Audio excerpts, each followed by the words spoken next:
Ganyan po yung panahon guys nung kumukulog at may malakas na ulan sa area. Biruin mo 2 to 3 o'clock sa hapon yan. Ng hapon. Oh, ang dilim ng panahon, biglang dumilim.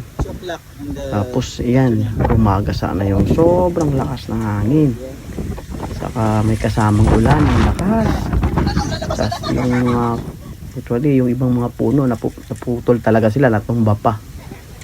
Yan, yung lakas ng ulan.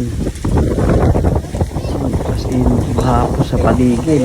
Ganyan po naging itsura niya guys. So, sa baba, ganyan, lubog yung mga sasakyan, ganyan.